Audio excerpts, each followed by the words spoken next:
bien sûr, non seulement après quelques soucis que nous avons connus sur le territoire de Goyave, qui a permis aussi de faire en sorte qu'il y ait des précisions.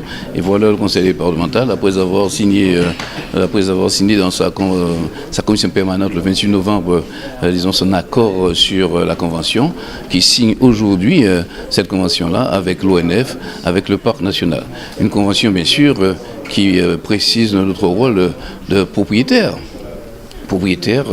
de la forêt départementale domaniale pour 28 000 hectares, aussi propriétaire aussi de la forêt domaniale, 16 000 hectares, et aussi responsable de 460 km d'itinéraires et de randonnées. Nous signons aujourd'hui, avec la volonté de Madame la Présidente du département, cette convention-là, afin qu'il y ait une gestion optimisée, mutualisée et une animation aussi culturelle, une information sur l'ensemble de cette forêt-là, afin que la préservation de l'environnement soit une réalité et qu'il y ait aussi un travail éducatif sur la Guadeloupe, afin que les jeunes générations puissent trouver des espaces naturels protégés. Et rappeler aussi que le conseil départemental fut à l'origine déjà l'ancêtre, celui qui a créé l'ancêtre du parc national qui était le parc naturel en Guadeloupe, et cela dès 1969. L'histoire est têtue, le cœur même du parc se trouve sur le territoire de Saint-Claude. Quoi de plus naturel qu'on puisse signer, que la présidente ait décidé aussi avec le président du parc de signer cette convention-là ici à Saint-Claude, un territoire de préservation, un territoire qui le fait naturellement, qui préserve, qui anime et qui cherche à laisser, disons, pour les générations futures, de quoi assurer son épanouissement et son avenir. Oui, l'ONF a une mission de gestion des forêts publiques en métropole et en Guadeloupe. Donc sur le secteur de la forêt départementale domaniale dans la zone de Basse-Terre, qui est recouverte par le parc, l'ONF, de par le code forestier, est le gestionnaire aussi de ces forêts. Et donc nous avons un rôle de protection de l'environnement et du foncier pour le compte du département, puisque c'est une forêt qui appartient au département. Voilà, on a des missions communes. Effectivement, il y a souvent une confusion entre les personnels du parc et les personnels de l'ONF. Et on a des missions, c'est pour ça qu'on a fait cette convention aussi, pour bien préciser et rappeler les missions des uns et des autres. Et aussi, vis-à-vis du grand public, voilà, expliquer que le parc national est dans le cœur, évidemment sur son territoire, le cœur de la Basse-Terre, et sur les zones périphériques en zone maritime. Et l'ONF est dans tous les secteurs forestiers, en périphérie de la zone parc, hein, et donc il y a une nécessité de compléter les actions et que les actions soient complémentaires. Pour cela, il faut se concerter, et c'est ce qu'on a essayé de formaliser dans cette convention que l'on vient de signer avec le conseil départemental, le parc et l'ONF. Oui.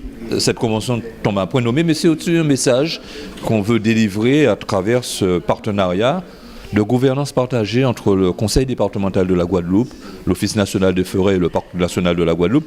Un message clair pour la protection de la forêt.